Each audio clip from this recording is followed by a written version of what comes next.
மாச நம்பினா மட்டும் போதுமா? வெறும் கூட்டத்தை பார்த்தா போதுமா? மக்களுக்கு நீங்க என்ன செய்வீங்க? வெறும் 5 நிமிஷம் மட்டும் பார்த்துட்டு மாஸ்க் காமிச்சிட்டு போறது அரசியல் கிடையாது.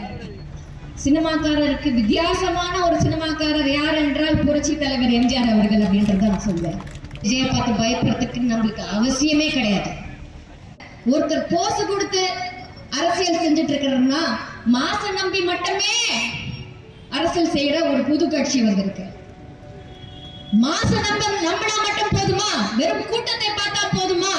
மக்களுக்கு நீங்க என்ன செய்வீங்க, என்ன செஞ்சிருக்கீங்க அப்படின்றத எடுத்து உரையாட வேண்டும் இல்லையா? அது இல்லையே. வெறும் நாங்க 4 ஆண்டா அனைத்து இந்திய அண்ணா திராவிட முன்னேற்ற கழகம் என்னென்ன விஷயங்கள் எடுத்து வைக்கிறாங்க, ஒவ்வொரு விஷயம் சட்டமன்றத்தில் எடுத்து வைக்கும் போது டிவியை துண்டிச்சு விடுறாங்க. ஆனா ஒவ்வொரு கேள்வியும் கணீர்னு இருக்கு. ஐயா எடப்பாடியார் அவர்களுடைய கேள்விகள் எல்லாம் உண்மையான கேள்விகள். அவ்வளவு பிரச்சனைகள் இங்க தமிழ்நாட்டில் இருக்கிறது. அப்படி இருக்கும்போது இங்க விஜய் என்பவர் வெறும் கை காமிச்சுக்கிட்டு 4 வரி பேசிக்கிட்டு 5 நிமிஷம் பேசிக்கிட்டு இதான் என்னோட அரசியல் அப்படின்னு சொல்லிட்டு போயிடுறாரு.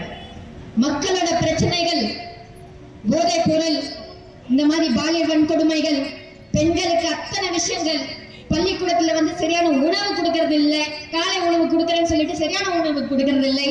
இந்த மாதிரி பல விஷயங்கள் இருக்கு.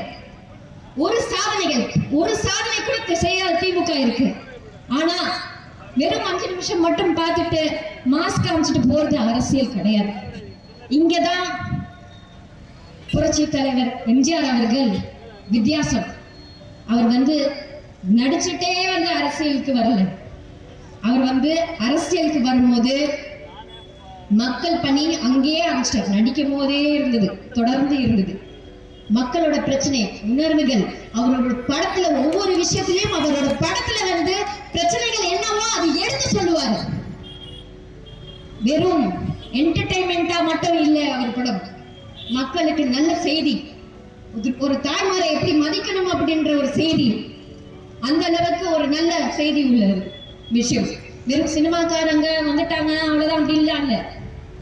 சினிமாக்காரருக்கு வித்தியாசமான ஒரு சினிமாக்காரர் யார் என்றால் புரட்சி தலைவர் எம்ஜிஆர் அவர்கள் அப்படின்றத நான் சொல்வேன். விஜயை பார்த்து பயப்படுறதுக்கு நம்மளுக்கு அவசியமே கிடையாது.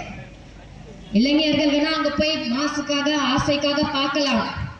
ஆனா வரலாறு தெரிஞ்சவங்க, உண்மையான ஹிஸ்டரி தெரிஞ்சவங்க, உண்மையான நிர்வாகம் என்னன்னு தெரிஞ்சவங்க கண்டிப்பாக அனைத்து இந்திய அண்ணா திராவிட முன்னேற்ற கழகத்துக்கு தான் ஓட்டு போடுவாங்கன்றது எந்த ஒரு மாற்று கருத்தும் கிடையவே கிடையாது அப்படின்றத நான் சொல்லுவேன்.